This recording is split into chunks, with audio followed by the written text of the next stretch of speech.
हर दिन गिला है मेरी मोहब्बत का कैसा सिला है।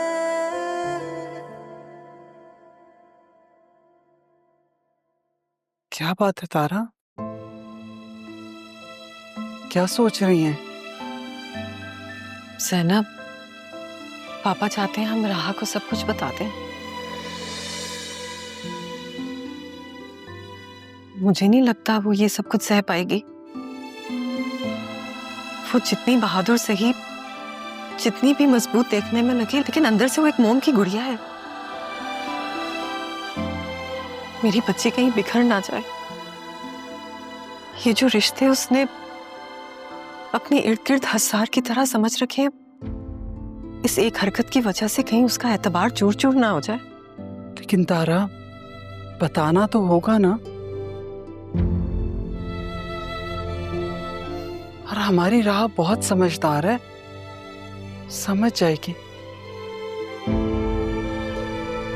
अगर बड़े साहब और अदील साहब मिलकर समझाएंगे ना, तो वो वाकई समझ जाएगी।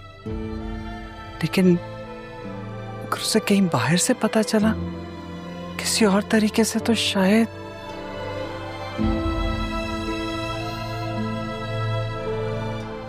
एक बात पूछूं आपसे, बुरा तो नहीं मनाएंगी? पूछे। राहा आपसे तो मान जाएगी, लेकिन शायद अपने बाप को कभी माफ ना कर सके, क्योंकि इतने अरसे में उसने मुझसे आपके बारे में तो बारहा पूछा, लेकिन अपने बाप के बारे में नहीं। क्या कभी उसके वालिद ने उसके बारे में पूछा? कब देखा उसके बाप ने उसे? उसने तो देखना गवारा भी नहीं किया। कितनी तड़पी थी मैं कि एक बार अपनी बेटी को देख ले, लेकिन नहीं, मुझे देखता रहा और फिर अंदर चला गया। तारा, क्या इतने अरसे में कभी उन लोगों से आपकी मुलाकात हुई?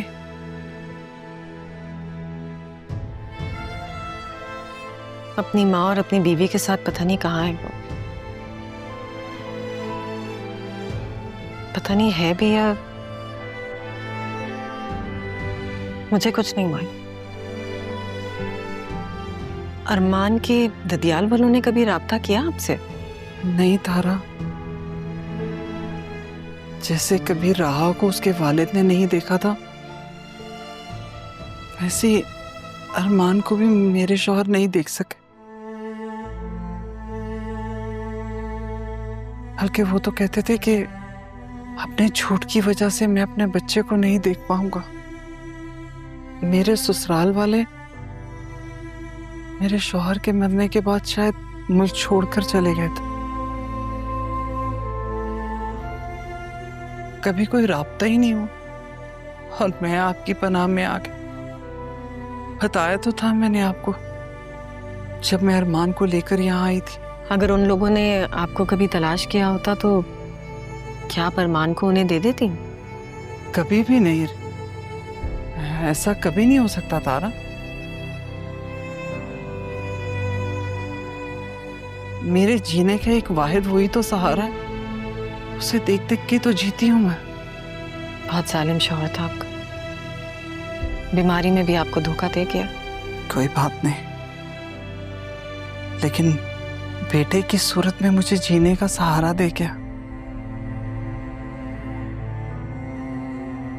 रिश्ते चाहे दिल के ही हों, लेकिन जब चले जाते हैं तो उसे दफना देने में ही आफियत रखी है कुदरत ने। मैंने भी सबको अपने सारे जज्बों समेत दफना दिया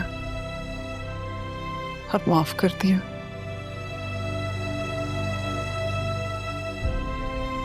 आपका बहुत ज़र्फ है ज़ैनब।